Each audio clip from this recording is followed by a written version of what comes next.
We are recording. Good morning, Aaron. Good morning, Keith. Aaron McLaughlin in Christchurch. And Keith Gilbert in Sydney, Australia. And we are having an Nlp conversation. We are.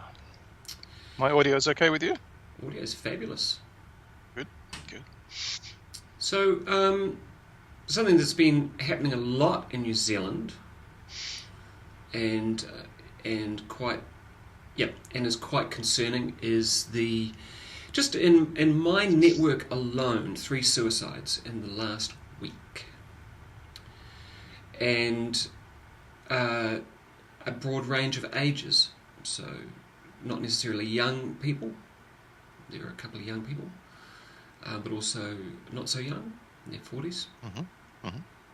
And previous to that, similar statistics. And and in New Zealand it's 2 degrees of separation, so we generally know someone who knows someone who's connected to this kind of event. And I think the thing that's come to mind that we want to talk about today is, well, what is this about? And we're not expecting any answers. We're not necessarily expecting any kind of fixes or anything, but I think it's a conversation that very few feel that they are able to have safely,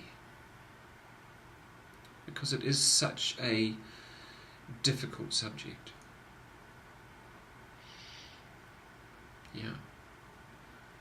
So what came to mind when I talked to you, Keith, over the week to bring this up, and you said something which was really interesting, and maybe you can sort of repeat or say something about what you said to me in response.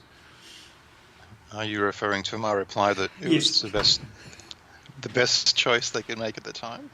Yeah, and I think that's really, because a lot of our NLP conversations is about increasing choices.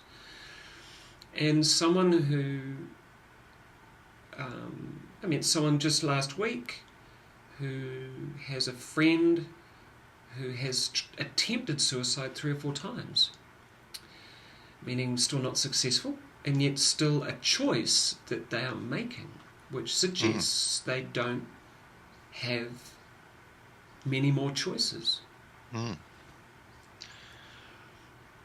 available to them that they're aware of. Yes. Yeah. Let's take that one as an example. If they didn't succeed the first time or even the second time, it's often said that attempts at suicide are cries for help. So if they're trying it the second time, the third time, has the cry not worked? Have they not gotten the attention that they crave? I mean, if it was a full-on effort, they would have achieved it. Yeah, I guess unless they... That's a generalisation. I think that is. It's like, your average bottle of pills might do it.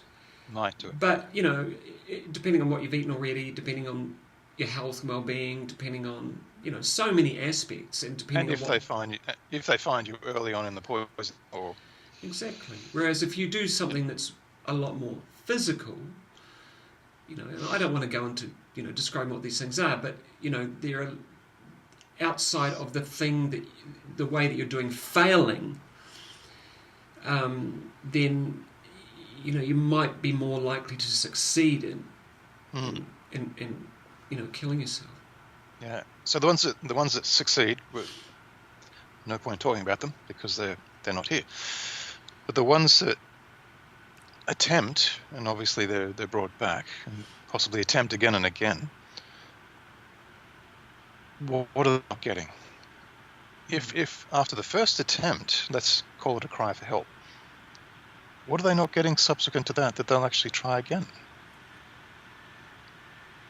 Yeah. The thing that comes to mind immediately is how we frame this. And our mental health challenges in Christchurch are mammoth, epic, and so much money has been withdrawn from it. So many people are screaming for help and can't get it. And this is in the news, this is across the board. Everyone knows someone who's having some extreme problem. And I think partly it could be because, this is Christchurch, the earthquake, and we're dealing with the, what they were saying psychologically. They were saying that, anywhere from 3 to 5 years post the first major earthquakes, which are now 6-7 years ago, we would start to see the psychological kind of expression of these potential problems. The thing was that no one actually expected there to be 14,000 to 15,000 earthquakes over the space of 3 to 4 years. And so there's this constant re-triggering. Really we were talking about being in the flight or fight. There's this re-triggering of a trauma, and how does the brain-body process that? Does it have enough time to process it? And what happens to the sense of choices around, if I'm in fight or flight, as we were discussing earlier, if I'm in fight or flight, where are my choices? It's run, or, I have to, if something comes up very, very clearly. I worked with someone a long time ago. It was right when I was starting, and this is kind of possibly along this choices thing, actually. That's why I bring it up. And this young woman, the family came to see me and said, I want you to see our daughter because she's suicidal. And she had attempted once. Now, she was at university. She was doing a very, very challenging degree. And she was in her fourth or fifth year. And horrendous schedule. Absolutely horrific. Never home. So when she got home, all she wanted to do was do nothing. And just chill, or even read a shitty magazine, or watch Neighbours, And yet there was this belief from the parental element that she can't just sit and do nothing. She absolutely has to, or else she's a failure. But her whole body was going, and this came out in our coaching. Her whole body was saying, "I must sleep." But sleep wasn't enough because she was having to get up at 5 or 6. She was having to, she just wasn't getting up. She was studying until 11 or 12, so she wasn't getting enough sleep. So there was this kind of really interesting dynamic that went on where the brain said, well, I just need to totally sleep. I need to be gone from this. And the only two things she saw was this kind of eternal sleep or this eternal slavery to this essentially probability of being this thing that she was studying to be, and blah, blah, blah, and yada, yada, and what that meant, and what you had to do to be there, and da, da, da. Yeah. And so she had two choices. Yeah. But she didn't know that was a deep unconscious thing. It was saying, I just need to rest, and I need a lot of it, because I'm absolutely munted, technical term,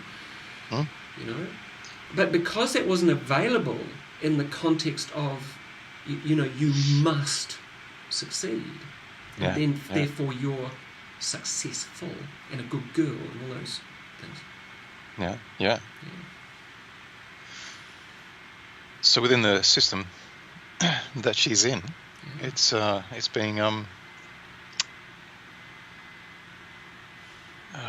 being reinforced. There is no way out.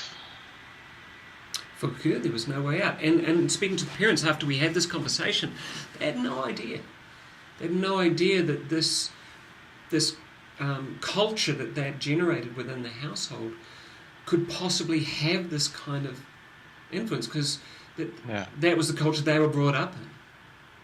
Yeah. But for this woman, it was like, no, there was no flexibility in it whatsoever, and she had no way of knowing how to get that rest. Yeah.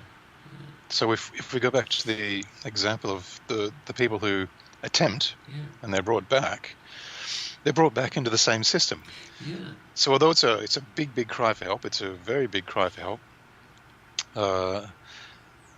They come back into a system that was probably pushing them towards that anyway. So even though they're shouting out, "I need help," how are the people within their immediate environment going to help when they were the ones pushing in the first place? They would first have to recognize that what they're doing would be actually encouraging this line of thinking. But how do you do that if that's your frame? If that's your way of, like, that's your belief system, if that's your culture, then you won't know. You won't. No. And so when someone attempts and fails, they then are labelled. They receive a label of they're sick, or they're sick, mentally ill, or they're. I mean, in some cultures they might be.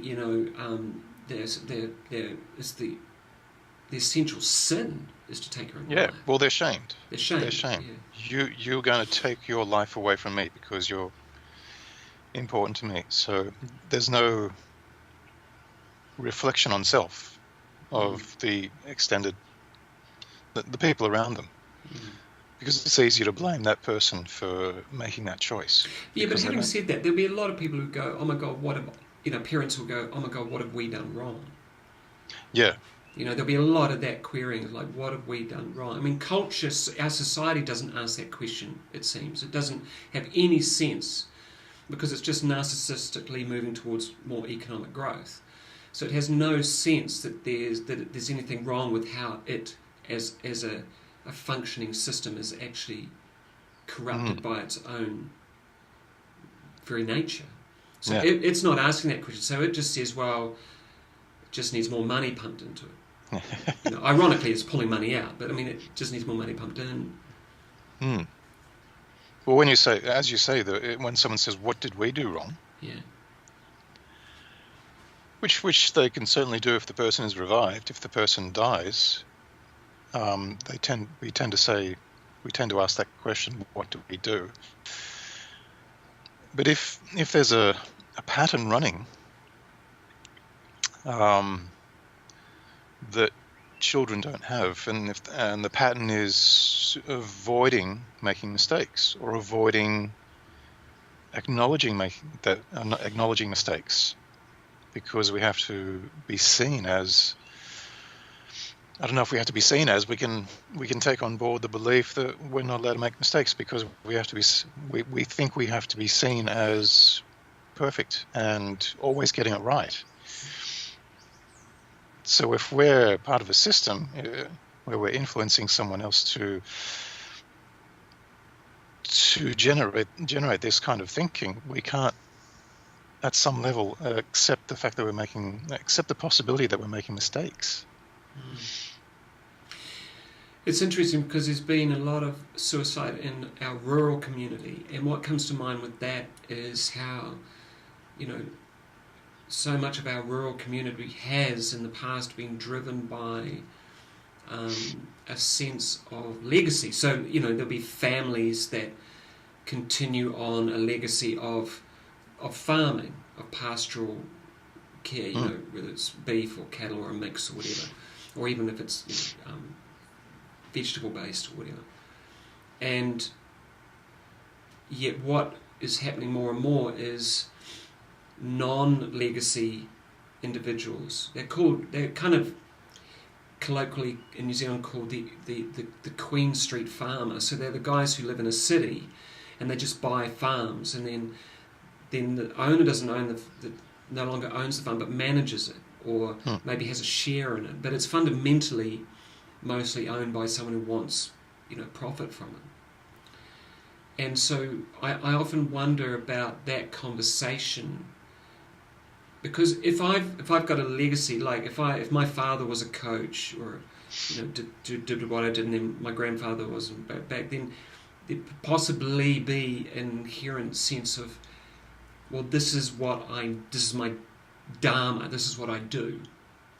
And so my perception of choices around that will be very limited. I've got to carry on the legacy. And I wonder how much that has influenced a lot of the, outside of the just colossal amount of debt.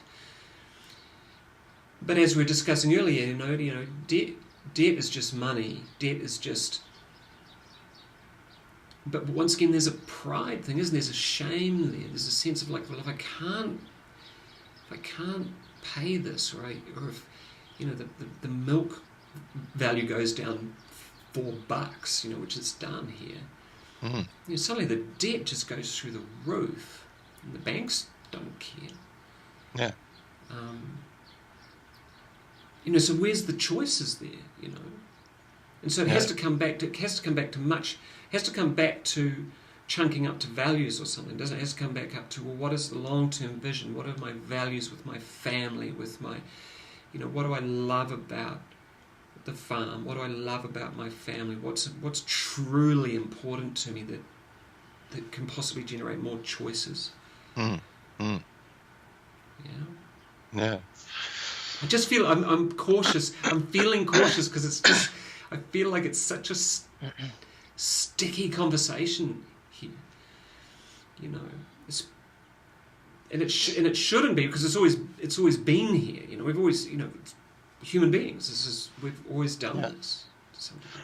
Well, there's a real danger of getting lost in content, because you've brought up, excuse me, you've brought up the suicides that are happening in suburban city areas, and you've brought up suicides that are happening in rural areas. And here in Australia, apparently suicide in rural areas is just extraordinarily high, because they're not getting the money, they're not getting value for the produce that they're creating. So the big stores are screwing them for as much as they can. But that's getting into content. So you got these things happening in different areas. I've got a slightly different take. If we focus on suicide, my question is it the best focus? That's the end result of a process. Yeah. Well, so what it is in, sorry to interrupt, but what it is in New Zealand is, this concept of focusing on suicide prevention. Yes. But I have a problem with that term. Yeah, I know, because it's like, well, it exists to be prevented. It's like don't think of the black cat. That's right. So your focus is suicide, and let's prevent it. So the image that comes straight to mind is the person standing on the bridge. And trying to talk them down. Yeah. Well, how about if we back way, way, way, way up? Where's our focus before they even get onto the bridge? So suicide prevention, I've got a big problem with that term. I'm not keen on it at all. Because, as you say, suicide becomes the focus. Where could we put creative... Where else could we put our attention? And it's not until this thing manifests that then people will have something to focus on. So if they're not focusing on how they relate to these people in the first place, it all comes back to how we're relating. The expectations we have of each other. Are there any expectations in someone's attempt to suicide? I'm pretty sure there might be a few expectations. You think? You think? Yeah. So I don't see suicide as a problem. If that's the best choice that someone's going to make, I'm not going to judge them for the choices they're going to make. I'd rather not encourage them, but acknowledge that's where you're at. Okay. It just seems an odd thing, as you say, the media is putting this across. Suicide rates are up and blah blah, which makes for a good story. They're not going to put a story up, or far more seldom will they put a story up. This person related to this person, and in a fantastic way. It's just not a story. It's so. That's right. It's just. You're going to sell a lot of papers with that one, buddy. It's not going to happen. But that's where I'd rather my focus be. So how do you, I mean, because I've been thinking about this a great deal, and about, how would you, if you're going to present something to a school, for example, and you're going to, it's like, how do you make this sort of conversation compelling, that you're not talking about preventing suicide, it never comes up. Mm. Maybe that's the challenge. If you're going to present to a group of people, let's say they're school students, the challenge is, how can you do this without ever saying the word suicide, or without ever mentioning the idea of taking one's life? Yeah, and you can't, because no, you can. But it's like, okay, so you've got to get past all of the gatekeepers, and you've got to have a PhD as well, probably. But you've got to get past, it's got to be based on, scientific fact and research and yada yada, which is also problematic, because, and then you've got to get past there's so many layers, but you've got to, I'm just thinking like, well, in my community of, very small, because I haven't been in Christchurch long enough, but through family connections and that sort of thing, I feel surprised by the number of stories I've heard, and also I'm also doing celebrant work. So I officiate funerals. So that means that I've officiated a couple of suicide funerals, which I feel extremely privileged to do. And so, I've got to be really mindful of that as well. And and to see the incredible sadness that occurs in the collective. When 100 people turn up and they're all just so deeply confused by what's just happened. Yeah. And how that in itself is a phenomenal kind of a ripple effect, I guess, on. Yeah. What comes to mind when you say that is, people are often, as you said, surprised. People are surprised that this person did this thing. And if you go, well, were any signs leading up to this? And often they'll say, we weren't aware. Yeah. We had no idea. That speaks volumes to our sensory acuity and the filters that we carry. If we expect that people should be okay, the filters we have are, well, this is how I'm treating another person. This is how I treat other people. We don't think that this could have an influence, the way we relate to others, that could have any sort of influence on them to think in terms, well, to reduce their range of choices.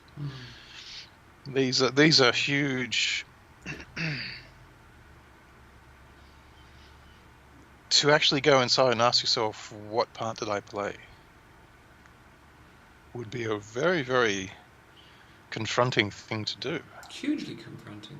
And one has to also consider,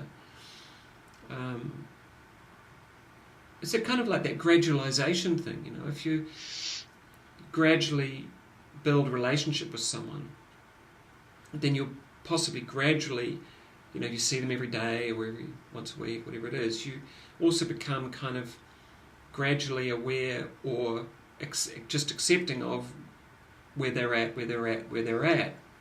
And we don't want to ask ourselves these questions of, what's that about? I haven't seen that before.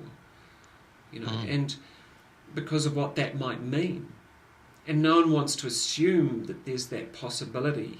It could, I mean, let's just talk about depression for a moment. Like, depression could be like that. Wow, I hadn't seen that behaviour quite like that before.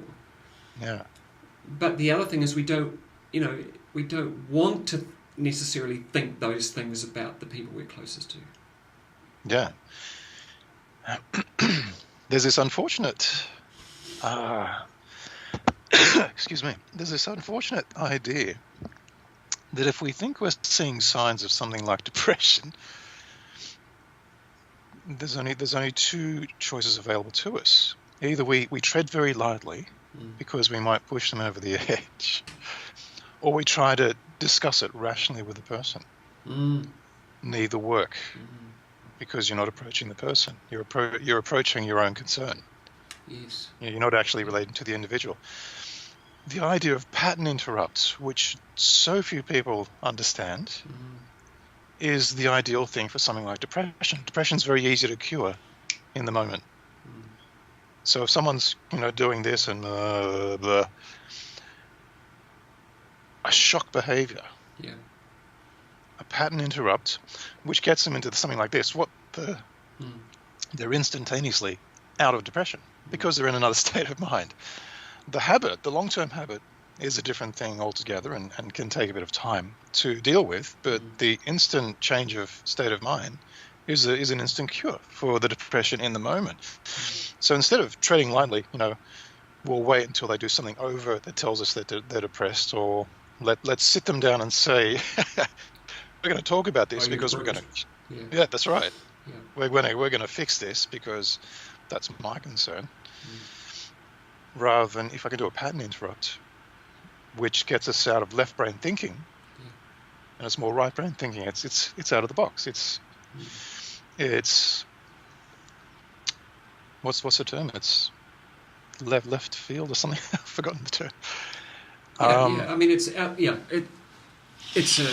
know, we know what you mean. I think there's a really good example. If viewers want to see a really good example, I'm really struggling with the documentary, but it's I'm Not Your Guru about Tony Robbins. And in the first part, because he does one-on-ones during a conference, and someone stands up, and this guy stands up, and he's, his whole physiology is just running depression. And Robbins just stands there. I mean, the guy's 7.5 feet. It's just built like a brick shit house. And he says, so you're depressed, blah blah blah. And he says, what is it? And the guy says, I don't know. He says, well, what is it? What's making you depressed? He says, I don't know. And then he looks down and says, is it your red shoes? And the guy goes, what? He says, is it your red shoes? I mean, they're fucking red. Like, he swears like a tank, They're fucking red. Jesus. And the guy just goes, oh, that's funny. And he just starts laughing. Yeah. And that's a beautiful example. Albeit there's a lot of schizophrenic language in the whole movie, which just goes on and on. It's hard to watch, actually. But it's a state interrupt, and the guy just pulls out and he goes, oh, red shoes. No, it's not the red shoes. Oh, so what's happening right now then? When it's, you're not depressed right now, eh? Oh, no. And that's a state interrupt. And a state interrupt means that they're in a much more resourceful state of mind. Yeah. Albeit incredibly unconscious, they've just been shocked. Yeah. Trying to interpret this thing that, for example, Tony did. So where they were in depressive physiology, they're down, their voice is low, they're into their feelings and repeating them. As soon as you shock them into something different, that's the state you want to grab for a conversation. You can't just grab someone, sit them down and say what's going on, because you lead them straight back into it. Yeah. So how can you have a conversation about something when you're pushing them further into what they're doing? So I hope this is making sense. I think the pattern interrupt is extraordinarily useful in terms of... Well, we've talked about it. I think last time we talked about it, or a couple of shows back or something, we talked about it with, with humour and how important humour can be. And that's all this was with Tony Robbins, was just like, well, red shoes, And I mean, it could have been, he would have picked, the guy, had some other piece of stuff he was wearing which was a bit odd, and he could have picked up on anything. He could have picked up on the lampshade. Is it the lampshade? Yeah. And which would have made the guy look up, which would have been possibly yes. a bit better. Is it the chandelier? Because this thing's in Miami. Yeah. But I mean, is it and so, but it was humour, and everyone else in the audience starts laughing, and then he swears about the shoes because you shouldn't laugh. The guy's depressed. Yeah, and then Tony Robbins swears he calls some other person motherfucker. It's really full on for a Christian, extremely wealthy Christian who can get away with anything. But that aside, it's just really interesting, and I think that the humour as a state interrupt appears to be the most profoundly useful And having done, the clowning work I have myself in hospitals, walking into a room where there's just screaming and yelling, and then suddenly you turn up. I mean, that's a state interrupt. There's this weirdo in the room with a red nose on, and and they have to stop screaming. You got them. Yeah. And if you do something like what's going on. Yeah, and if you do something like pick your red nose, or or scratch your bottom or something like that, or try to find the flea in your armpit, it's like, fleas in the hospital? What's going on? And it's like, man, that's what you should be screaming about. How did that? And and suddenly it's just lunatic. But that's that power. And then, as you said, the curiosity, for me, it would be the curiosity is suddenly there. Yeah. And we open up to potential possibility and learning. Yeah. Yeah, and suddenly there are more choices available. That sort of thing. Yeah. So what this brings up, if we're going to do a pattern interrupt, if we're going to interrupt someone's state, it speaks to ongoing habitual behavior. And I'd be surprised if anyone would choose suicide without this being a precursor. Habitual behavior, everyone just going along, doing the things they've always done. She'll be right, mate. Not knowing how to step out and observe. Is there anything about my life I want to change? Is there anything that I want to improve? Do something different? And just going along on the treadmill. So I'd be very. You've said something really important there, and that is step out.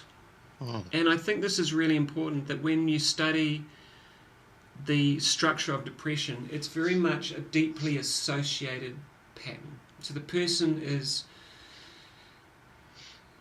very much in the deeply feeling internal dialogue state, and they're generalizing everything, no matter whether it's inside or outside, to that deeply uncomfortable, sad, miserable state.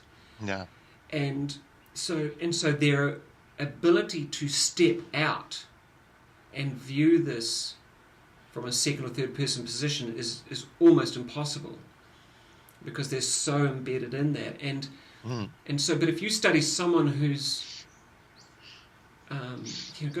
successful in their life, they will often talk about their ability to be able to view what they're doing and make choices as if, almost from the viewpoint of a mentor, or from a higher level, like even from a higher intelligence state, even, or from they might even imagine themselves 20 years in the future looking back. But all of those are detached, where we can see the broader scope of what's actually going on. And as soon as that happens, there are choices available. Yeah. And if anyone's struggling with the idea of stepping outside of self, it's analogous to being the person with someone else in the room. So you're an observer of that person, and whatever they're going through. And so that's basically what we're doing. We're an observer to that person. So they might be thinking something, but you'll have a different perspective, being the other person in the room. So you're talking about something else here, because you're talking about second person. So the second person is, I'm actually imagining, for example, that if I'm having a conversation with my wife, and it's not going so well or whatever, then I could imagine looking at myself through her eyes to get a sense of, well, what does it feel like being her at this moment, seeing myself behave the way I do? So that'd be second. But then there'd be kind of the third person, which is like, well, I'm actually like a fly on the wall, seeing both of us in action. Yes. Yeah, and so that gives me a sense of how does this whole thing look in the environment that it's in. And so we're talking about ecology here, but when we're talking about depression and potential suicide choices, we don't have ecology. There's no ecology there at all. No. Well, choices have been narrowed down to almost, usually a dilemma. Do I stay alive or not? Some people might struggle with the idea, well, how do I step out of myself? That doesn't make any sense if they're stuck in their own way of seeing and hearing and feeling. But all they have to do is imagine, well, if I've got someone else in the room, I'm an observer. It's just like that. Can you imagine doing that to yourself? So that's the first step. And if you can imagine stepping into someone else's physiology and their experience, personally, I think this is huge. So if we're talking about suicide, my guess needs to be tested, but my guess is that in that case, no one is stepping into the other person's shoes. That would be, yeah. I mean, if you're working with someone who's running really strong depression, then they won't be thinking about other people. No. That's them, and the people around them won't be going second position with them either. They won't be going into physiology. So everyone will be maintaining their own ideas, their own beliefs. No one will be going into another person's physiology. We're not trained to do this. Well, also, and I mean, some people, what flags straight away would be, oh, that's bloody inappropriate. What right have I got to imagine this from their perspective? And I mean, how can I possibly know? It's not me. Yes. I had a client. I asked her to go second position with her 3 kids, and she went, no, absolutely not. That in itself tells you a lot. And I was okay. Yeah. So I did I did it very subtly, gently. I said, that's okay. You don't have to. I'm just curious as to what is it like to see through their eyes. And she was there. So she was confronted because I did it very overtly initially. Go second position with them, hop into their bodies, and I'm not going to do that. That's disrespectful. So just very gently. Well, I wonder what it would be like to see through their eyes, and she was. So, there was a strange filter there, but it was easy to get around. That made a profound difference for her, to see herself through her children's eyes. She was suicidal too, so... Anyway, sorry, a bit of an interrupt. No, it's really, I'm just immediately, I was at home one night, this is once again quite a long time ago, it'd be 15 years ago, maybe longer, and a client that I'd seen once who was referred, and she called up, and she was moments away from doing it, and she had the bottle of pills and the bottle of Jack Daniels, and she had her sleeping daughter in the other room, and she expected me to go blah blah blah, and I said, shut the fuck up, you're a fly on the wall, what do you see? Straight away, shut the fuck up. You're a fly on the wall, what do you see? Yeah. And I think it was so, she just didn't expect me to say that, but it was like, well, this is disgusting. That was what went through my mind, because she's got a baby, a daughter, and she's on a, she's a solo mum. Yep. And she said, oh my God, I see a snivelling, self-centered, miserable bitch sitting at the table about to make a decision where her daughter will wake up to a dead mum. I said, so what are you going to do? And she called me the next morning. Yeah. And it was... But that's a state interrupt. State interrupt. Took her out to observer. And straight into observer. And exactly, yeah. So with my clients, and I have to say, this is these things that we're talking about. I just have to say this, that in this very politically correct world that we work in, that might sound really inappropriate, and on some levels, yes, it is. And yet, when you're dealing with someone who's so deeply associated into their problem that they can't see anything else, and they probably got there through a shock or a trauma or something like that, or just, then actually sometimes the best thing to do is shock or traumatize them out of that state. And it sounds totally inappropriate, but from a professional point of view, and you read books about it, you read a decent autobiography about someone who's rags to riches. It was a trauma or a shock or a sudden event that pulled them out of their self-absorbed shit that actually made them think about where they are in the world and what influence their decisions are having. And I think that's what we're not talking about. No one wants to talk about it. No one wants, oh God, don't, oh my God, because there's religion, there's politics, there's all sorts of other stuff around. But in the end, my God, the person just needs more choices, and they can't have choice if they're associated deeply into the problem. If they're associated. It's that whole thing of learning to swim while you're drowning. It's like you just freaking can't. You need to be shocked out. And I just feel very, when people are watching this and maybe never heard of some of these things or never, we've been doing this for quite a long time now, and I have to say I've had to work with some of the most outrageously difficult problems that I wouldn't want to repeat them to anybody. And the only way to work with some of these things is not through a politically correct, appropriate way. I've had people say things and I've actually honestly gone, wow, that is fascinating. And they go, what do you mean? And I said, well, you're alive. You're here.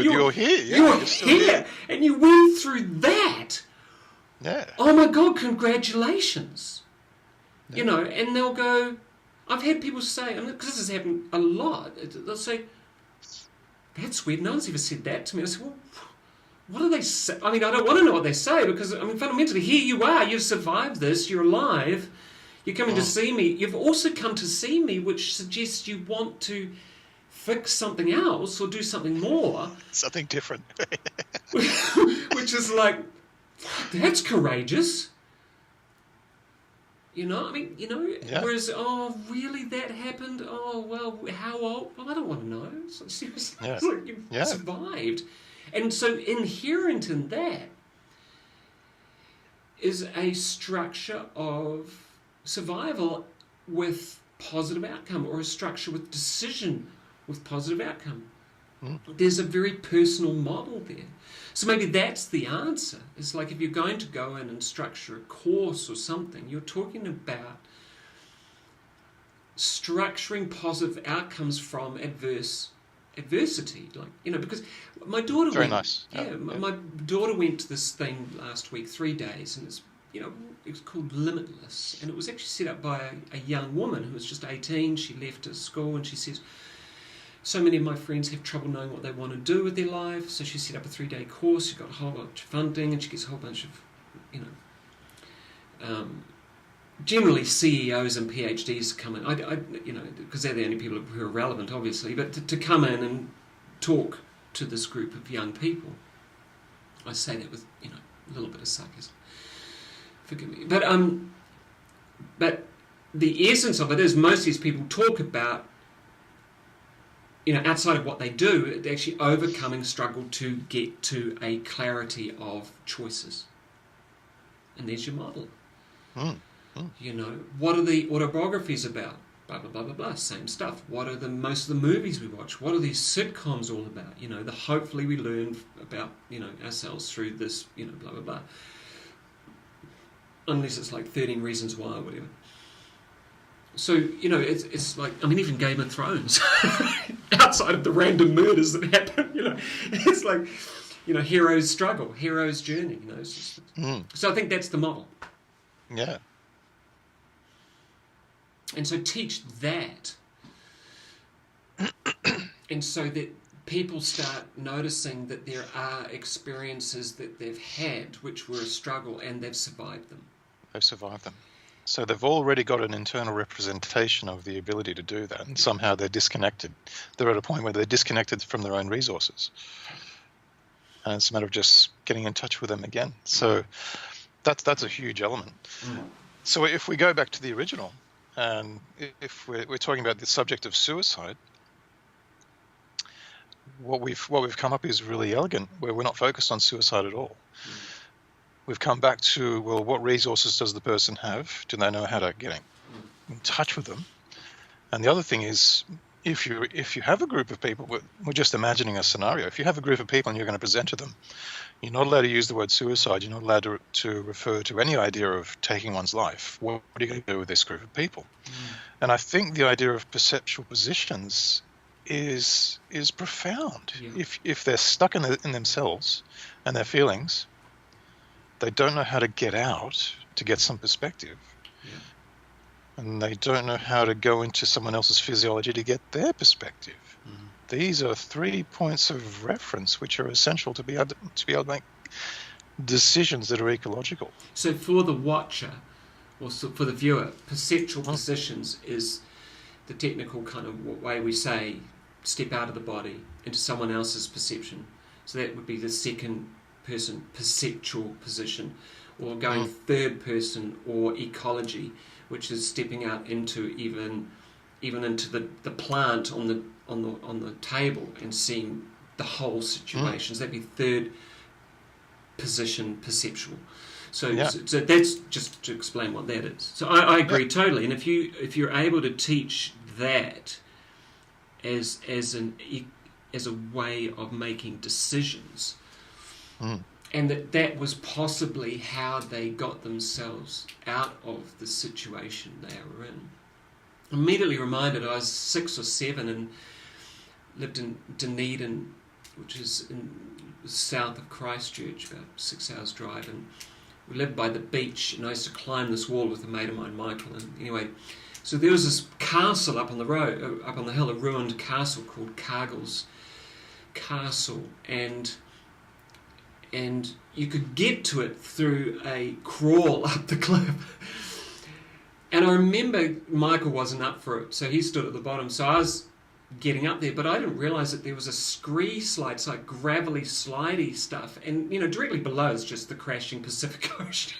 It's like a shipwreck city. And it was really interesting because I'm remembering now that I was up there and there was a moment where I couldn't go up and I couldn't go down, because I had no strong foothold. Every move I made was making it slip. It was kind of a nightmare scenario. But I remember just now that I stepped out at some point and viewed myself getting up and realised that I'd put my foot on something that was stable, that I couldn't see from my position, but I could remember it from that external position. And so instead of continuing up, which I really wanted to do, which was another 100 feet, I stepped onto that solid bit and managed to get down and slid and crawled down. Crashing Pacific Ocean below, Michael yelling at me. But that was a similar situation of like detaching slightly and getting and I think I could also see it from Michael's perception because I'd just been there. So there's a sense of maybe seeing it from that perception. Yeah, which is interesting. Here to tell a story. Yeah, I'm just writing these things down, just if you're wondering what. Yeah. So if you're going to have a conversation with younger people, it's more about strategies of dealing with adversity, or challenges with relationship, or how do we deal with certain things that come up, like like bullying maybe, or and all of these come under the umbrella of what do I want. So it's a different take, and what we've come up with is really elegant. So instead of, if the focus is suicide, people can get funding and can do stuff in schools or wherever with groups, because the focus is suicide. Once you have that focus, then we'll take action. So it's taken people taking their lives before we do something. And I guess, something has to stimulate us. I'm curious as to, is any of this presented anywhere? Is it within family units? Is what? This is what we're talking about. Like, what do you want? These strategies. What do you want? Do you know how to explore from outside of your body? The challenge with it is that you know, ask a lot of kids what they want. You just get a shrug shoulders. You get a... It's a left brain question. Yeah. You're not going to get an answer. No. So the challenge is, how do you ask it to the right brain? What do you ask? Okay, so could you ask something like, how... No, you can't ask that. It's too... I was just thinking like, how do you see yourself in 5 years? Or... Oh, it's a left brain. It's a left brain question. Yeah. What's a right brain question? Come on, you know this. No, I don't. I can't think of one. Because you've just gone left brain. Yeah, I've gone left brain. What fascinates you? What are you curious about? How do you like to move your body? Where do you see colour? Where do you see movement? What's intention? What's purpose? Yep. Come on, curiosity is your speciality. Yeah, and yet at the same time, I think, you know, it really brings to mind for me what's been maybe lacking is some of these questions in my own life lately, for whatever reason, you know. Well, unfortunately, with the best of intentions, we take people into left brain activity. Yeah. And ideally, we'd want to take them into right brain activity because you you want the two brains to cooperate. But if there's a deficit, a left brain question is only going to amplify the deficit. Well, also, and I mean, isn't depression running in the left brain predominantly? It's a left brain function, isn't it? It's probably a survival thing. Yeah. Why the hell would you be creative when you're trying to survive? I'm depressed. I think I'll go and do some sculpture. It's just not going to happen because there is nothing. I worked with an artist years and years ago. He did this art that was like, God, it was just... He had some people who commissioned him and they wanted him to do an exhibition. But he needed a warehouse that was 2 stories high. Because his canvases were just... They were like 12, 14 feet. They were just... You had to get ladders, and but boy, they were dark. Oh. And one of the sponsors said to me, you know, go and chat to him because you know it's pretty dark. You know, they're really concerned. So I went and talked to him, and I was just because I'd done art history, and you know. Mum's an artist and those sorts of things. And I was just always fascinated. And sat down with him, smoking, and you know, his gravelly voice and covered in paint.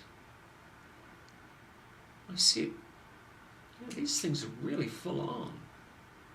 And he says, well, it's just my history. And I said, right, it's a lot to do with your dad. And he goes, yeah. I said, what would you do if you weren't painting? He said, kill myself.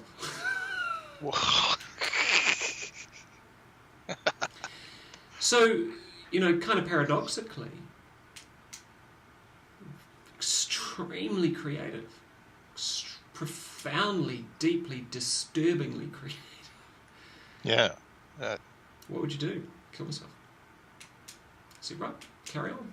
Carry on, yeah. Keep on painting. You know, because the outside world, we were concerned about him. You know, oh my God, this is so graphic. This is so horrendous. I mean, ironically, they wanted his paintings in their exhibition so they could hock him off, but because they'd make a fortune. But and so would he. But you know, it's just that really. And I've met a couple of people like that. You know, if they weren't doing this specific thing that had to come out as a creative outlet, no, not going to stay around. And that's, you know, once again, unfortunately, not many choices there. You know, so what happens though if suddenly he doesn't sell his art? Yeah. What happens if... Because that's that schizophrenic aspect of like, well, schizophrenic, sorry, which is I am this artist and this is the art that I am. What happens if this art is no longer appreciated? What am I then? Where are my choices? You know, and I think that's what I've been thinking about over this week with the suicide is, you know, the labelling that occurs pre and post, so like if you're not successful, but even if you are successful in doing it, what that makes you afterwards. You know, it's what that makes the family of the suicide person. Yeah, bad families is an immediate label. It's like, well, you know, and what does that make our culture? What does that make our system? If we want to ask those bigger questions, but seldom do we ask, what do we want as a collective? Christchurch is really interesting because it's really fascinating because we've got this thing called the rebuild. And as soon as I got here, I kind of challenged, because we got here after they started this, but I challenged that because it's like, well, rebuild what?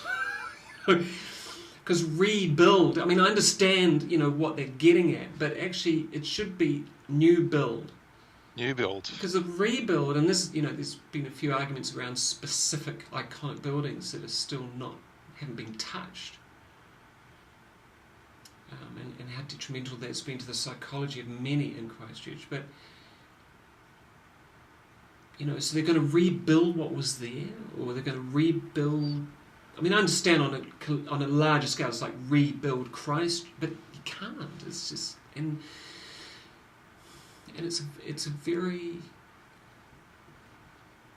And so those words, the words that we use, the way we describe what's going on, and actually how we are able to, you know, what do we really want? Do we want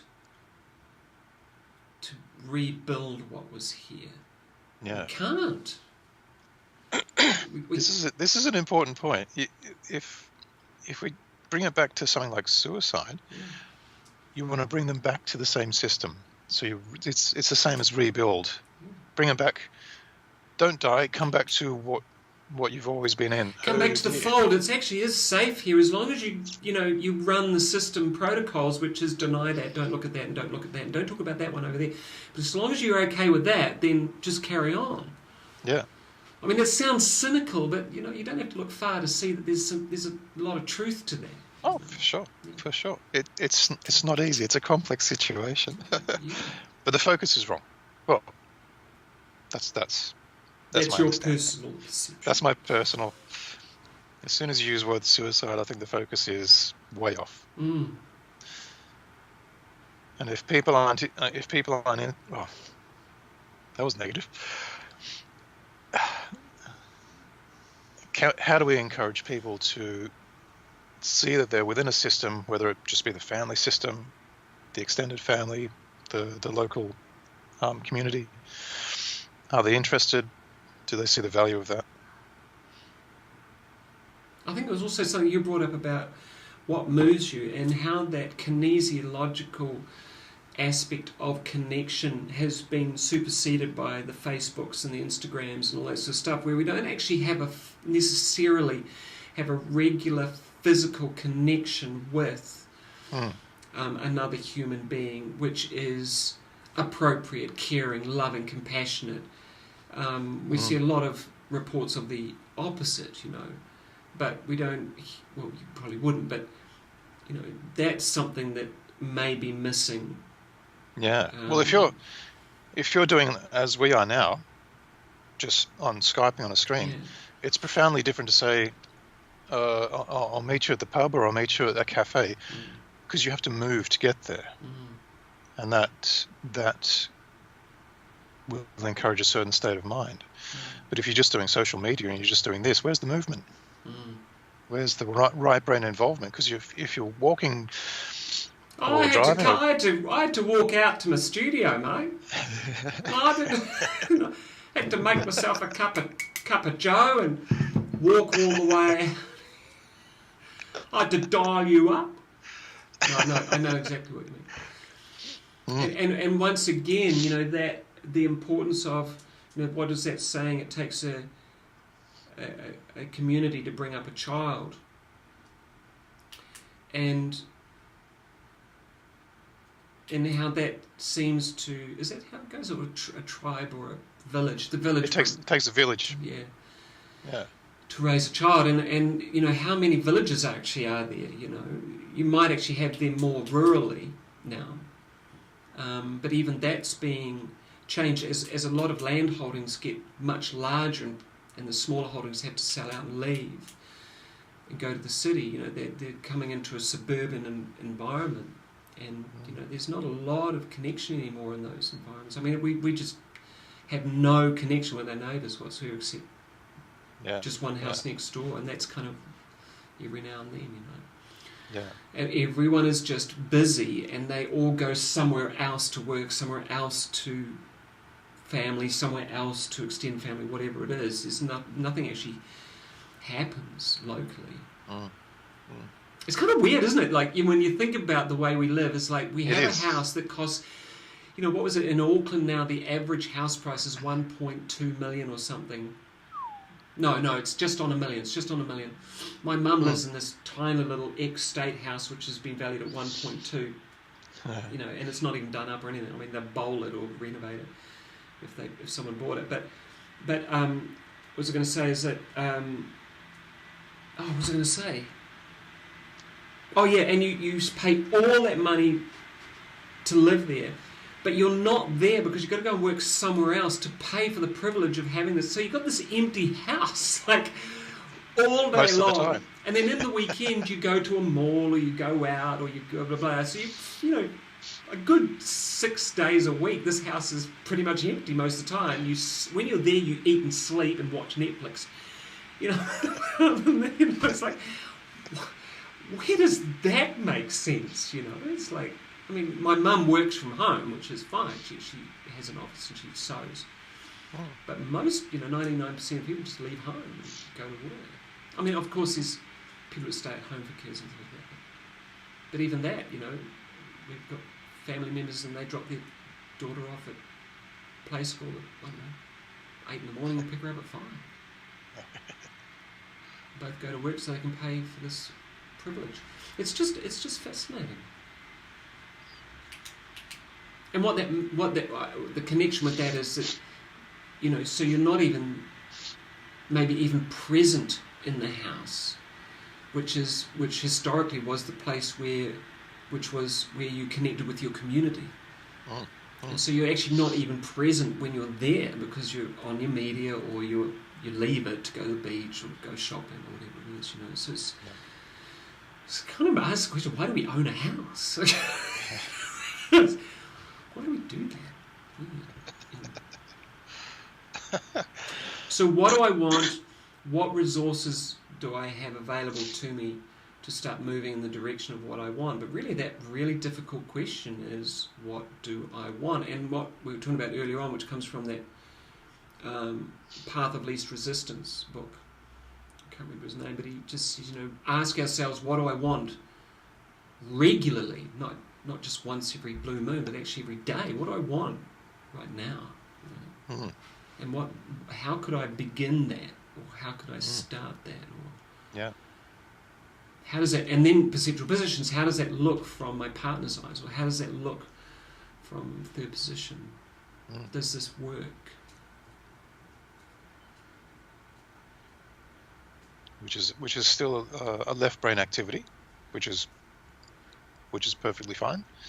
How do we incorporate the right brain? Because it's the coordination between the two brains which gives the answers. So what fascinates me about what I want? Yes. What's colourful, or what Yes. does it feel like to imagine what I want? How do I move Yes. when I imagine having what I want? Yep. And if I have some idea of what I want, what do I want it for? This intrigues me, because you can say, I want something. And that's fairly left brain. And as soon as you ask the question, what do I want that for? What's my intention or purpose? That's a right brain. Yeah. And that works because the left brain is very focused on a specific, and the right brain is its attention is on the global, the larger picture. So as soon as you go into Excuse me. as soon as you go into intention, purpose, what do you want it for? You invite the right brain in. just love that. And Fascinates me. that's interesting because I've been having a lot of discussions with my daughter around this, this course she went on for 3 days, because she came out going, oh, what was the point of that? As a lot of them did. Seriously? Yeah, a lot of them did. A lot of them came out, and I think it was because, and this was interesting, they spent most of their time just sitting on their butts, listening to people talk. So there wasn't much movement. Where's the doing? There wasn't much what fascinates you. There wasn't much what moves you, what would you want? Like, if you were to find the perfect job, what would you want that for? What's the reason, or what is the purpose, or what is the picture that, whatever. Yeah. But, and so she came away going, a lot of talking heads, and some of them were really boring, and some of them were really, and it didn't sound like there was a clear sense of intentionality. Mm. I think that might have been, because when I read the list of who was speaking, all due respect, I think, good on them, but there wasn't, everyone was a CEO or a doctor of, there was only one person who, well, he was a CEO of his own self-made company, but he was more about public well-being or something. It was all really a little bit pointy-headed, and you obviously had to be extremely successful. But, it's like I was thinking, well, do you have to be a CEO? Do you have to be a PhD? Do you have to have written 10 books? Do you have to, I mean, the woman who set it up, this is not a judgment. It's just, it seems, because there are people who are extremely successful in a really elegant and ecological way who aren't CEOs, who don't have a PhD or even a degree. I mean, look at, what his name, guy who owns Virgin. My God, he set up Rolling Stone magazine, Richard Branson. I mean, it doesn't have any of those things. I mean, Sir Richard. Well, he's got one of them now. But, even then I can't imagine he really cares that much. But, I mean, fundamentally, what he had, though, when you read his autobiography, was a phenomenally honest relationship with his parents. They talked from the moment he was born all the way. He remembers talking about money, talking about problems, talking about everything at the dinner table. And it was normalised, and he knew when their parents were struggling. But he, went to university, and he said to his mum, my God, the magazine sucks. If I had £100, I could produce a much better magazine.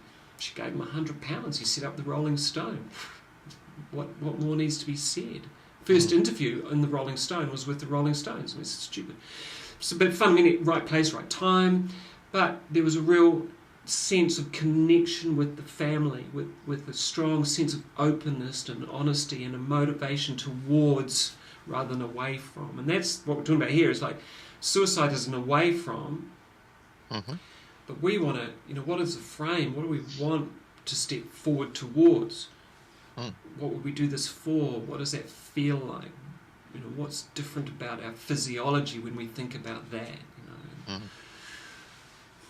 So I've gone a bit off track, but That's right. But I was just kind of fascinated. She came, and a number of her friends. I mean, there'll be an integration time over the next week or two where she'll pop up every now and say, well, I remember something from it and blah, blah, blah. But there was nothing that immediately said, wow, we heard this story today, and it was like, wow, and he got us to get up and, we did this, and we talked about this sort of way of relating, I mean... Yeah. Well, where's the space created for emergence? There's this idea that success or happiness is this linear thing, it's this goal. You have to be here. Whereas emergence can go off in any direction. And it incorporates the perspectives and the interactions with all of those around us. And nature and environment, or whatever you're in. So if you've got this linear idea of if you study and work hard and you'll be successful, there's no allowing for emergent process in that. And I think that's where it's problematic, because they don't understand. If you've got your daughter in a group, you have this wonderful opportunity to get an interactive process where for each of those individuals something comes up. Oh, this wonderful image or feeling or sound that compels. And do you know the thing that was really interesting? The one thing that came out of this, and this is, so demonstratively an example of what is actually important to them. Content free. So my daughter comes out saying on the last day and said, "Well, I did this thing today." So, well, what'd you do? And she says, "Well, you know how there's been this problem between blah blah blah and blah blah blah because they not going out with each other and blah blah blah. But it's just been ongoing, this whole drama about how they're not going on and one of them can't get over the other and blah blah blah. Well, I just dragged them together and made them talk about it. Just dragged them and they spent half an hour yelling at each other behind a door, but you could see them behind glass yelling at each other, and then it all cooled down, and then they had a hug. And then it's like, and I'm going, "You did what?" And she says, "Yeah, because I'm sick of this. I'm sick of their bullshit about blah, blah, blah, and all they need to do is just..." I said, "Well, if that's what you got out of the last 3 days, because you ask any CEO, what is their prime advantage? They know how to run relationships." They know how to, and most them have at least some psychology in their degree or some psychology in their background, because they understand generally, in a general sense, and I'm generalising, but many of them have an understanding of relationship and how important it is to get that right. So she came this thing having propelled these two opposing forces who just couldn't get over their own, who are so deeply associated, and got them to actually, how long it'll last. But I thought, well, that's profound. That worked. And even her friends in the car were going, "Yeah, she got them. She dragged them, made them talk."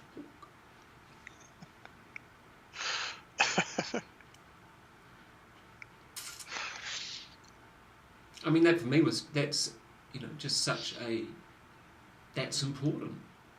Well, it was obviously important for it seemed everyone involved. Well, yeah, the good thing is she was proactive. Yeah, I mean, it was coming from she was just utterly tired of it as well, as everyone was involved. Everyone, and there was a whole class involved, really, in the extreme version of the influence it was having. But her outcome, her intention was, what is this for? It's so that everyone can get on together, so that everyone can just move forward. And she'd say this like every day at the dinner table. "Oh my God, I wish they'd just move forward." Which is just what I just don't understand. I don't think you can necessarily understand. Good luck with that. I'm doing this 23 years, still don't understand. I'm married and I still don't understand. But I can see structures. There's patterns. And I, don't get it right now and then.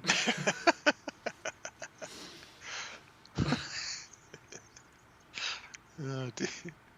So this is really cool. So what we're talking about, a number of things. I want to recap just quickly because I want to just bring it back to it. So there's a sense of like we start out with suicide is a big thing, but actually if we talk about suicide, we're not we don't think of a black cat scenario. What we need to do is find out what is the creative intention. Now it's actually what is this person actually wanting? It can be attention, it can be whatever. And this person that I worked with years ago, when we're able to facilitate an external view, which I did quite differently. I don't want to talk about how we went about it, but people out there going, "You did what? You did what?" Still got there. She got there, and it was like she suddenly saw. So the creative intention, though, that is believed to be reached by this thing called the suicide, can't be reached because obviously they're not alive anymore. So you can't. That's right. So it's a mistake. So then, if we're going to talk about this to people, we actually need to find out, well, what is the structure of what they're doing, what a healthy person is doing in their life that means they have more choices available to them. They kind of get a sense of being able to ask themselves what they want, have a sense of connecting to their higher intentions or values. And they feel that they can tap into the resources. This is interesting because what comes up against it. So that's that. So it's more about what is the positive frame, what is the positive direction, rather than trying to, don't do suicide. It's actually, let's talk about this. Let's have a conversation about, if a miracle, it's that miracle question, isn't it? If a miracle happened overnight, what do you want? If it could happen, what do you want? If money wasn't a problem, what do you want? Yes. 12 months in Fiji. You've been to Fiji? No. Oh.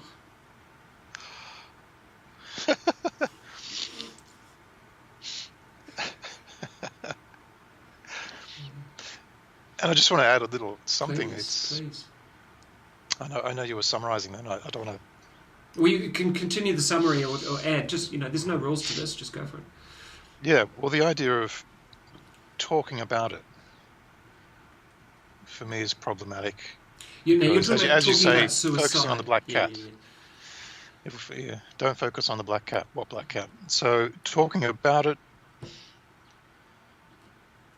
fair enough. All well and good. People think there's some value to it, but it's what we're discovering. It's movement, it's intention, it's creativity. It's multiple perspectives. They have nothing to do with talking about the problem. If you do all these other things, you allow for creative emergence and solutions can be found. But if you just talk about the problem, things may emerge, but it's not tapping into all of the resources that the individual has. Not necessarily. So the challenge you're going to have from some people are going to say, but what if that's the issue at this time? So we're not saying that it's not, we're not acknowledging it if that's necessary. But from an NLP perspective, a question might be, when are you not feeling suicidal? Yeah. When is that? Your example of the lady calling you at night. Yeah. You didn't talk about the problem. No. All I knew intuitively was, Jesus, if we talk about the problem, we're just going to bury her in it. Absolutely. We're just going to go deeper and deeper. The why and the and there's no language. No. So you knew intuitively she was in a state, and all that was required in the moment was a change of state of mind. You weren't talking about the problem. And that's that Tony Robbins thing, the red shoes? The red shoes. What's with the You red didn't talk about the problem. You and Tony knew at the moment the most important thing to do, the most valuable thing was to change the state of mind. Then you can address the problem. But it doesn't matter what the problem is, as long as you're in a resourceful state of mind, you'll come up with better solutions than if you're not. Yeah. If you're in an unresourceful state of mind, the only solution is to end it, and then you can't learn. How can you learn anything if you're buried 6 feet under? Yeah. So I was just thinking, what would the red shoes say about this? Yes. I want to go home. So talking about it will actually reinforce it. How have you put that before? You've put that in a particular way. If you're talking about it, you are laying down. You're laying down more neural pathways to it, and it's like talking about any problem is the same as talking about any solution. The more what we do though is we bring now, our mental emotional state of now, to the problem because we're in the present moment. So a good example is like a past trauma, but I'm in the present. So if I'm talking about that traumatic moment, I'm bringing now to that traumatic moment, or I'm bringing the traumatic moment to the now, which builds the neural structure, makes it stronger. And there's that neurons that play together stay together, and if they play together long enough, they'll build really good relationships, and you'll become an expert at doing whatever it is that you're practicing. And in the end, if you're practicing suicide or thoughts thereof, or if you're practicing, solution-based outcomes, if you're practicing, ecological conversations, or emergent thinking, same thing. Or curiosity. Those structures will start playing together more and more. My symptomology is always, if I have any symptomology in with the concussion or whatever, my first response is, well, that's fascinating. I didn't know I could do that. And it's like, wow. And what's come with that, is a kind of like a contentment with, well, this is where it's at the moment. I have a very clear sense that that there's a healing going on, and there's because I'm feeling better than I was. There are moments where it's kind of fluctuating and blah blah blah, and yet that's really fascinating, because that's what a scab does when it's when it's healing. It gets really itchy and annoying. That's what's happening in the brain. What we don't realise is that's what's happening in our relationships. That's what's happening in our if it's itchy and titchy, and that's actually a potential position where if we get curious about it and go, wow, this is interesting, this shit's going on, and I'm feeling this and she's feeling this, it's like, wow, that's cool, that means there's a potential for growth. But what we normally do is, shit, walk away, go away, it's going to be horrible, oh my god, she's going to hurt me and I'll hurt her, oh my god, I'm so sorry. We've just got, Neighbours or Shortland Street or something happening. Coronation Street rerun. So how do you like the structure so far? I like it. Yeah. So there's an example for our viewers of watching two guys take a specific issue, which is a social issue, and reframing it. Yeah. It's not the problem. No. It's the symptom. Yeah. Yeah. Let's look at the bigger system. Yeah. And the challenge you have is if you throw money at suicide, you're allowing suicide, because you're just throwing more and more money at it.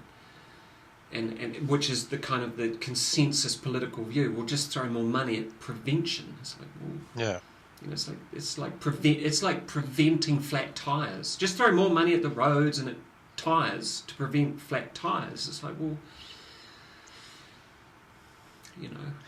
I mean, even steel belts don't stop flat tires. No. I had to change one the other week. Shit happens. Shit happens. Especially in Christchurch, where the roads are still utterly munted. They're just. It's what happens when you shake things around. Oh, no. But someone's making a shitload of money out of shock absorbers, I can tell you that. I mean, seriously, someone's going... And tyres. Seriously, and tyres. Someone's going, oh man, I'm going to just buy shares in shock absorbers and tyres. It's just making a killing. And tar seal, because it's just stupid little tar seal potholes that last about a week, before the water gets in, and then a truck drives it, and that's the end of it. But then the hole's twice as big, and then they pour concrete in, and then, it's so funny. But, oh man, buy shares in that stuff. So no one's seen a market opportunity for hovercrafts? Come on, you go. What happened to jetpacks? That's all I want to know. Could you imagine it though? Could you imagine everyone lifting off in the morning to go to work in a jetpack? It would be mayhem. There'd be just people falling from the sky, and then you'd have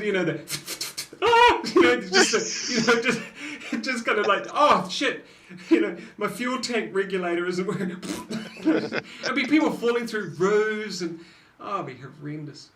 And then you can understand why self-drive is so important for this kind of technology. I mean, that's why they're testing in Tekapo here, in Central Otago, they've been testing the self-drive taxis.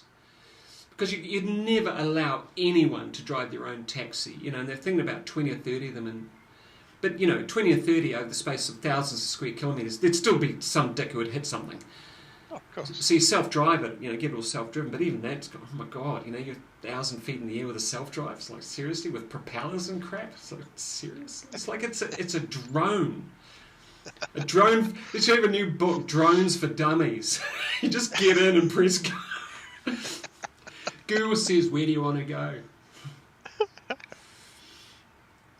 digress. It's crazy, yeah. Imagine, though, being up there and there's on the ground there's a power failure. Just up in a drone, there's a freaking power failure because and then there'd be no, there's no connection to, so the drone goes, abort. No, it'll have drones, domestic drones, they have a return to base, don't they? They have a kind of a... I don't know. Yeah. They do. They have Makes sense. They get a little bit... The earlier ones didn't. So, the guys who do all the... I met a guy who does this. He had a couple of drones in the early days to do house photography, because that's what they're using now. And he said a couple of times they'd go out of range, and he didn't know because the range wasn't very high. And then suddenly they go, oh, out of range, and then just zip off. Just, oh shit, there's $2,000. That's just the drone. And there's a $2,000 camera underneath. Just gone burger. But now they've got a drone. As soon as they get to a certain point and there's an issue, any issue whatsoever, wind or anything, they've got to return to base. And it just immediately just comes back. You can't change that. It'll just come straight back and drop down where it started from. So they would GPS, but yeah, interesting. But no thanks. Yeah. But once again, that's a positive frame on a potential or perceived future problem, which is, there's all this airspace. Planes run at 32,000, so you've got a good 2 or 3, 5, 10,000 feet of possible space to use. If you times that by cubics, of actual how much potential space you have for airbound motorways, and with self-drive, and what 5G is coming out in most countries soon, which is basically just horrific. But 5G is where everything talks to everything else, so it's basically everything's net. The chances of a breakdown or anything are very, very slim. But the only real problem is hacking, and so you get hacked, and that's the real issue. And hackers are always ahead of everyone else. But just imagine that.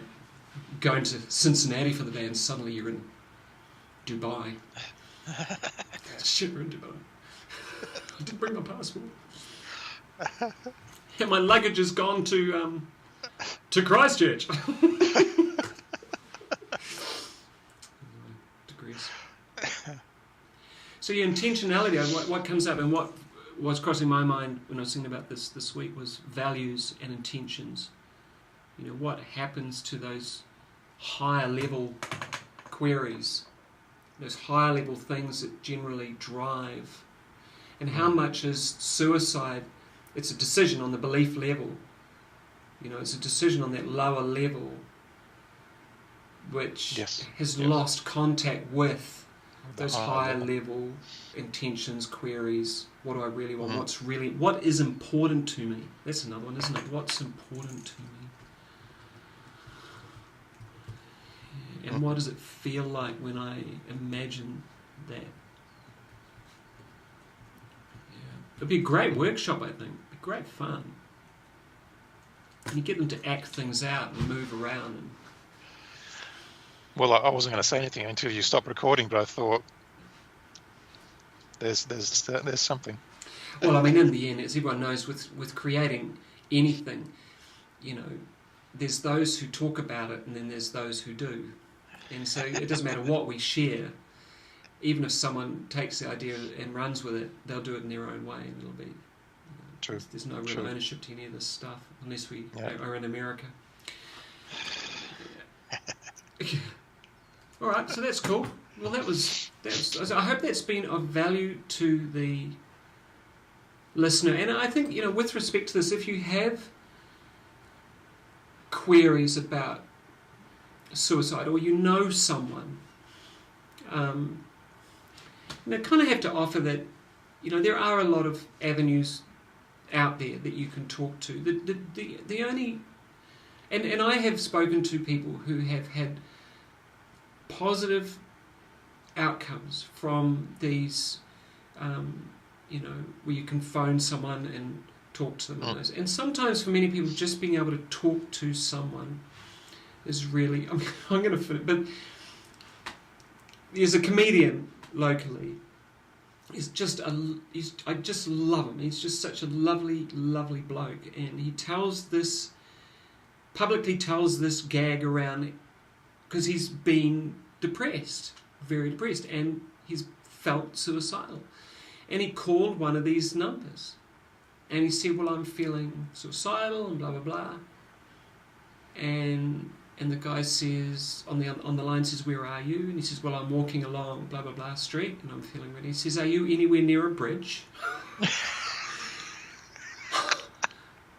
and the comedian guy goes, no, but thanks a fucking lot for putting that in my head. Can you imagine climbing to the side? Yeah, can you imagine, is there one that's got a low rail rather than a high rail? I mean, apparently just jumping onto a motorway is better than into a river, less likely, because if you make it, you'll get run over. So less, seriously, it was like, but he tells us as a gag, and we're just pissing ourselves, but it's like, seriously? He asked you that question? Are you standing on top of a building by any chance? Are you holding a gun by any... Serious? Are you holding a loaded gun? If you're in America, are you standing in a schoolroom with a loaded gun by any chance? I mean, that's the kind of caliber of questions. So, I mean, maybe the guy's having a bad day. He'd heard too many of these stories. But seriously? But that's where we're talking content, not structure. And we don't want to talk content. We want to say, thanks for your call. It's good to hear your voice. Yeah. What's it feel like moving about the street at the moment? What's it feel like in your body moving about the street? You're walking quickly or slowly? Yeah. What if you increased your tempo for a moment? Just try it out. What does that feel like? And while you're talking to me, look up at the sky while you're talking to me. Yeah. Is there any blue sky? Yeah, what's the sky colour? It's just that sort of thing. What's that colour like for you? Do you like that colour? Well, no, not do you like, but what's that colour like for you? What is it? Yeah. Just queries like that. I mean, about, the structure, because they'll have to change the structure of their physiology. Yeah. When we do that, we open up our lungs, which means we get more oxygen, which means blah, blah, blah. It's a great gag. He tells and it just goes... It's a very good one. It just goes on and on about these different conversations he has with professionals, and it's like, from an NLP perspective, just sitting there going, oh, seriously, no, please say this doesn't happen. And with the best of intentions. with At least the best of intentions, and that's the thing, isn't it? If you don't know what you don't know, then you don't know how to add choice. Yeah. So there are also, if you look in, there are these two people called Keith and Aaron, and we are available to chat with or email with, and there are anywhere in the world, you just go into your Google and look up NLP practitioner, or there'll be an association, or there'll be something like that, and you can ask them before you even meet them. You can ask them 1,000,000 questions about working with this kind of issue. So even if there's someone in your family that you want to talk about, or you want to understand it better from a slightly different perspective. Because a lot of what you'll be hearing in this conversation, if it is around suicide, is about the content of, as opposed to how the person is structuring their thinking, how the person is structuring their internal perception of their reality, those sorts of things. And actually those things are the faster avenues to some help or resolution. So trust your intuition on this, Yeah. And if you would like Aaron or myself, or together, we're happy to work together as well. If you have your small group or your large group and you want us to do something for you, we'll chat and take you guys through and talk. Take you guys through an emergent, dynamic, moving experience, which would be life-affirming. Yeah. Cool, so that's nlpconversations@gmail.com. We've got our own websites, rnm.co.nz, or you can find Keith on lulu.com, Keith Gilbert. You can buy one of his many books. And you may laugh. See, this is the thing, isn't it? When you know what you know, and you know it so well, you forget that most people, or many people, have no idea. And so reading some of these things that you've read about, Keith, would be, like it was for me at the first instance, an utter revelation around how to think about relating. You know, that we just, even at high-level psychology at university, we will never learn. You know, and I've been there, you just don't learn it. Yeah. Good talking to you. Excellent. Until next time. Next time. Ciao. Bye now.